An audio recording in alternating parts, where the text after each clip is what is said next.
어느 날 아침에 당신은 평소처럼 뉴스를 켭니다. 화면 속 경제 전문가가 나와서 이렇게 말합니다. 지금은 투자하기 좋은 시기입니다. 그런데 같은 날, 같은 시간에 다른 채널에서는 또 다른 전문가가 심각하게 경고합니다. 지금 투자하면 위험합니다. 똑같은 뉴스를 보고 있는데 조언은 정반대입니다. 더 이상한 건 이겁니다. 둘 다 똑같은 통계를 인용하고 있다는 사실이죠. 시간을 돌려 2008년 9월 15일 리먼 브라더스가 파산했던 날을 떠올려 볼까요? 그날 전 세계 증시는 붕괴했고 사람들은 공포에 떨었습니다. 사람들은 같은 뉴스를 봤습니다. 같은 숫자를 봤습니다. 같은 시간에, 같은 화면 앞에서요. 그런데 어떤 사람은 그날 전 재산을 현금화했고 어떤 사람은 그날 평생 모은 돈을 주식에 쏟아부었습니다. 그리고 10년 후 이 두 사람의 인생은 완전히 갈렸습니다. 여기서 문제는 이겁니다. 둘 다 똑같은 정보를 봤는데 왜 선택이 정반대였을까요? 지식의 차이였을까요? 하버드를 나온 사람만 투자해서 성공했을까요? 아닙니다. 2008년 금융위기 때 가장 큰 수익을 낸 투자자 중 상당수는 경제학 박사가 아니었습니다. 오히려 트럭 운전사나 중소기업 사장, 그리고 평범한 직장인이었죠. 반대로 명문대를 나와 금융권에서 일하던 사람들 중 파산한 사람도 부지기수였습니다. 정보는 같았습니다. 지식 수준도 크게 다르지 않았습니다. 차이는 단 하나. 그들이 세상을 바라보는 관점이었습니다. 관점이라는 단어가 좀 추상적으로 들릴 수 있습니다. 하지만 이건 매우 구체적이고 측정 가능하며 훈련 가능한 개념입니다. 관점이란 결국 같은 현실을 어떤 프레임으로 해석하느냐의 문제입니다. 예를 들어 2020년 3월 팬데믹 초기 상황을 떠올려 보세요. 불과 한 달여 만에 다우지수는 고점 대비 약 37%, S&P 500은 약 34%, 나스닥은 약 30% 하락했습니다. 이는 역사상 가장 빠른 속도로 약세장에 진입한 기록적인 동시 폭락이었습니다. 이때 일반인들은 이렇게 생각했습니다. 세상이 끝나는 것 같다고요. 주식은 위험하다고, 현금으로 버텨야 한다고 말이죠. 하지만 부자들은 달랐습니다. 그들은 역사상 모든 팬데믹은 결국 끝났다고 생각했습니다. 증시는 항상 회복했다고요. 그래서 지금은 할인 기간이라고 판단했습니다. 같은 사건이었습니다. 하지만 완전히 다른 해석이었죠. 결국 100일 만에 나스닥은 다시 회복되었고 2021년 11월에는 역사상 최고 수준에 도달했습니다.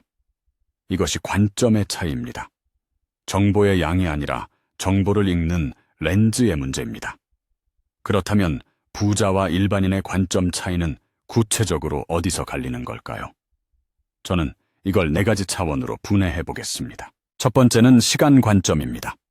일반인은 내일을 걱정하지만 부자는 몇 년 후를 설계합니다.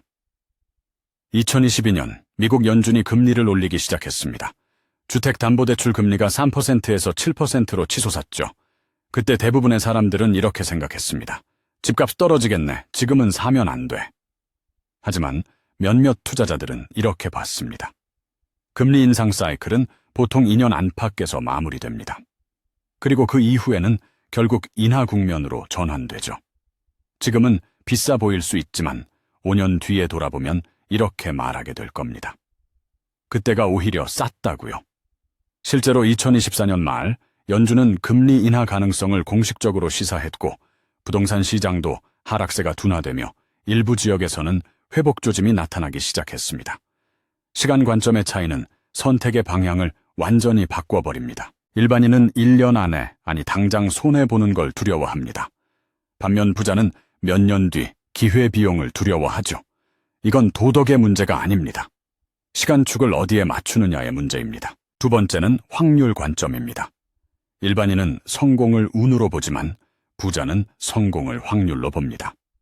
로또 당첨은 운입니다. 역사적으로 S&P 500을 20년 이상 보유한 모든 구간에서 장기 수익률은 플러스를 기록해왔습니다.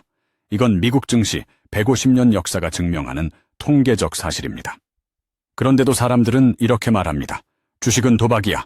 왜일까요? 확률을 이해하지 못하기 때문입니다. 2023년 테슬라 주가는 100% 이상 올랐습니다. 누군가는 말합니다. 일론 머스크 운 좋네.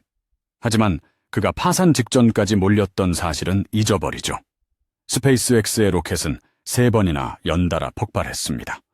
모두가 끝났다고 했을 때 그는 마지막 남은 돈을 털어 4번째 로켓을 쏘아 올렸고 결국 성공시켰습니다. 이건 운이 아니라 확률 게임입니다.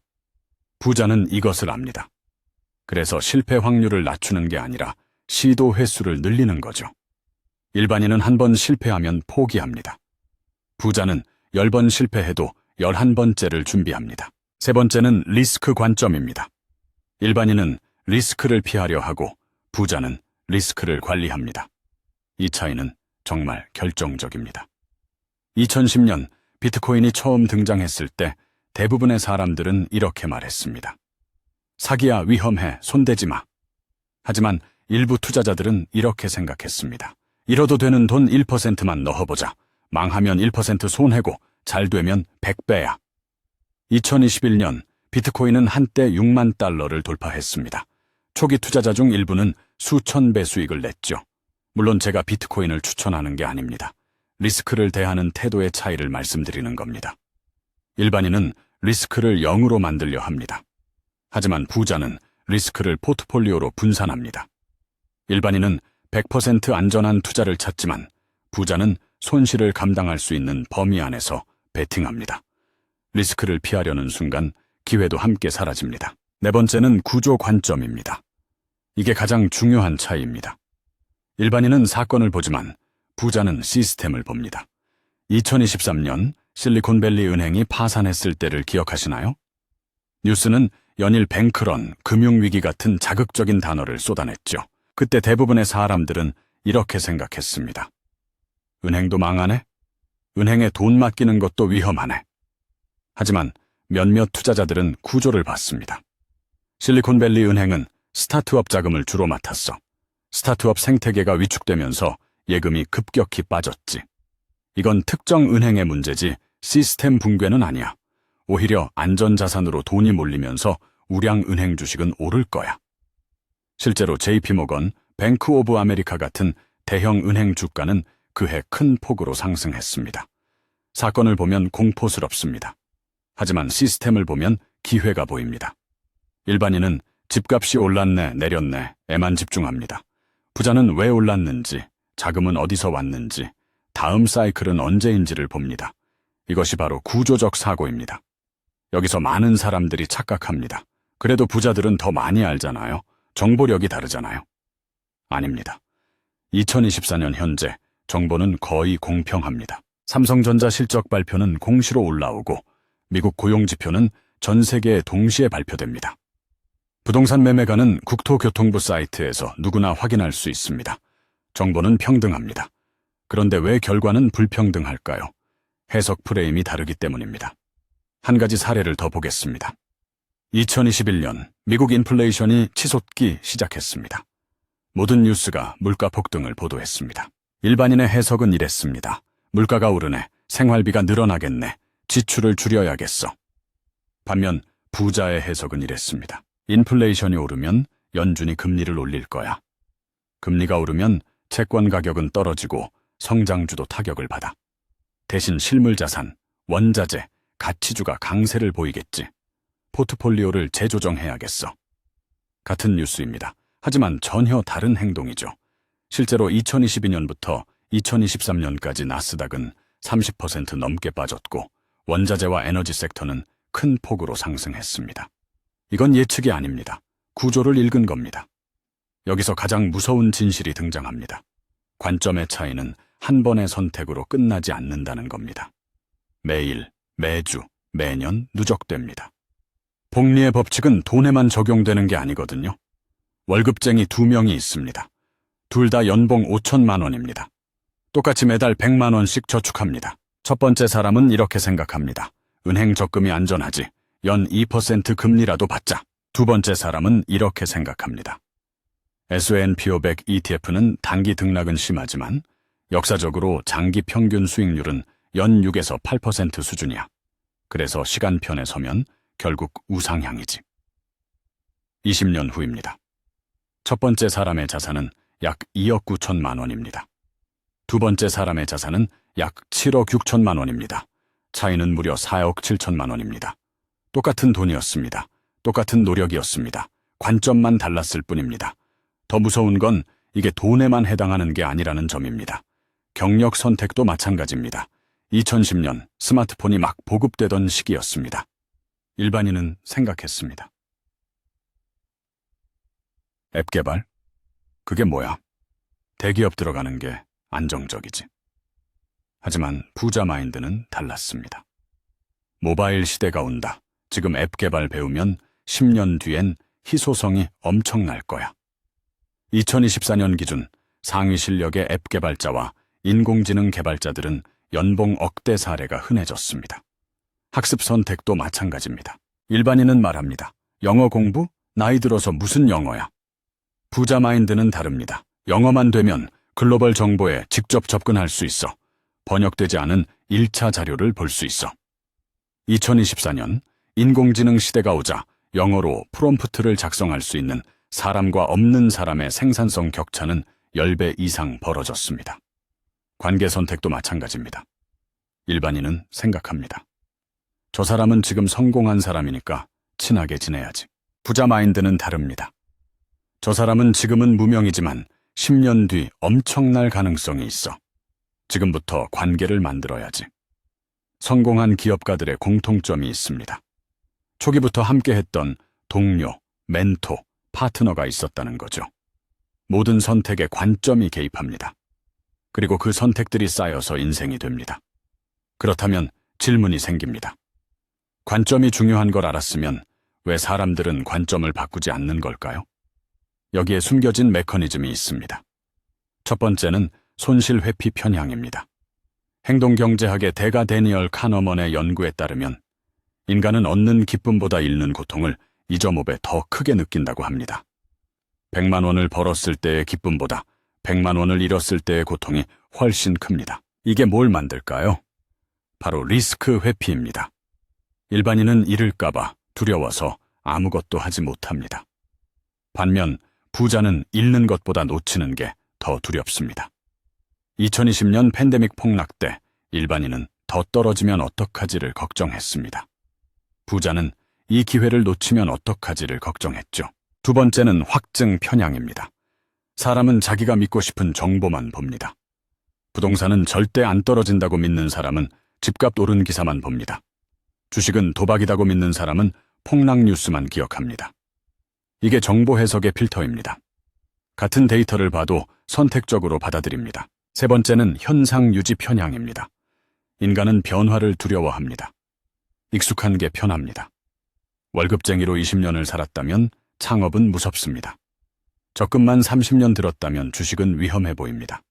하지만 세상은 변합니다. 1990년대엔 대기업 정규직이 최고였습니다. 하지만 2024년엔 1인 기업이 대기업 임원보다 버는 경우가 수두룩합니다. 관점을 바꾸지 않으면 세상이 바뀔 때 낙오됩니다. 이쯤 되면 명확해집니다. 부자와 일반인의 차이는 정보의 양이 아니라 해석의 틀입니다. 정보는 중립적입니다. 삼성전자 실적 발표, 모두가 똑같은 숫자를 봅니다. 하지만 그 숫자를 어떻게 해석하느냐에 따라 판단은 완전히 달라집니다. 실적이 좋네. 주가 오르겠네. 다른 사람은 이렇게 봅니다. 실적이 좋은데 주가가 안 오르네. 이미 다 반영됐나 봐. 팔아야겠다. 또 다른 사람은 이렇게 봅니다. 실적은 좋은데 글로벌 반도체 사이클이 하락기야. 조정이 올 수도 있어. 비중 줄여야겠어. 같은 정보이지만 완전히 다른 해석, 다른 행동이죠. 정보는 도구일 뿐입니다. 그 도구를 어떻게 쓰느냐가 관점입니다. 프레이밍 효과라는 말이 있습니다. 수술 성공률 90%이고 수술 실패율 10%라면 같은 확률인데도 전자는 긍정적으로 들리고 후자는 부정적으로 들립니다. 투자도 마찬가지입니다. 지금 사면 10% 떨어질 수 있어. 지금 안 사면 30% 오를 기회를 놓쳐. 같은 상황인데 프레임에 따라 선택이 달라집니다. 부자는 기회비용을 봅니다. 일반인은 손실 가능성을 봅니다. 이게 프레임의 차이입니다. 그렇다면 어떻게 관점을 바꿀 수 있을까요? 첫째, 시간축을 늘려야 합니다. 오늘의 손익이 아니라 10년 후의 복리를 생각해야 합니다. 질문을 바꿔야 합니다. 이 선택이 1년 뒤 어떤 결과를 낼까가 아니라 이 선택이 10년간 반복되면 어떤 사람이 될까를 물어야 합니다. 둘째, 확률적으로 생각해야 합니다. 될까 안 될까가 아니라 몇 번 하면 한 번 성공할까를 생각해야 합니다. 스타트업 성공률 10%입니다. 그럼 10개 시도하면 1개는 성공합니다. 주식 투자 성공률 60%입니다. 10번 하면 6번은 이깁니다. 그러니 횟수를 늘려야 합니다. 셋째, 리스크를 분산해야 합니다. 전부를 거는 게 아니라 잃어도 되는 금액만 베팅해야 합니다.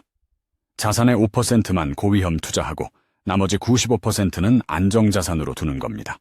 이렇게 하면 리스크를 관리하면서도 기회를 잡을 수 있습니다. 넷째, 시스템을 공부해야 합니다. 사건이 아니라 구조를 봐야 합니다. 왜 금리가 오르면 주가가 떨어질까요? 왜 환율이 오르면 수출주가 오를까요? 왜 인플레이션이 오르면 원자재가 강세일까요? 메커니즘을 이해하면 뉴스에 휘둘리지 않습니다. 많은 사람들이 착각합니다. 부자들은 미래를 알아서 돈을 번다고요. 아닙니다. 부자도 미래를 모릅니다. 2020년 팬데믹이 터질 줄 누가 알았습니까? 2022년 러시아와 우크라이나가 전쟁할 줄 누가 알았습니까? 2023년 AI가 이렇게 빨리 세상을 장악해 나갈 줄 누가 알았습니까? 아무도 몰랐습니다. 하지만 부자는 이렇게 생각합니다. 미래는 모르지만 어떤 일이 일어나든 대응할 수 있는 구조를 만들어 놓으면 돼. 그래서 포트폴리오를 다각화하고 현금 여력을 확보하고 새로운 기술을 익히고 네트워크를 만들어 놓습니다. 그러면 위기가 와도 버티고 기회가 오면 잡을 수 있습니다. 핵심은 이겁니다.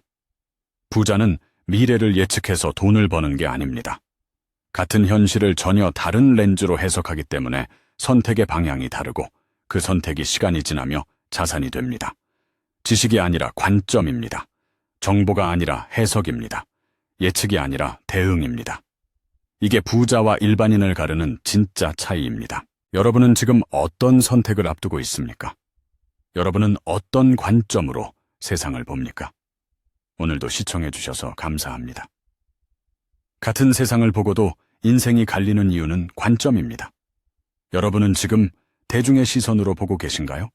아니면 구조의 시선으로 보고 계신가요? 서로의 관점을 나누며 생각을 확장해 봅시다. 여러분의 생각을 댓글로 남겨주세요.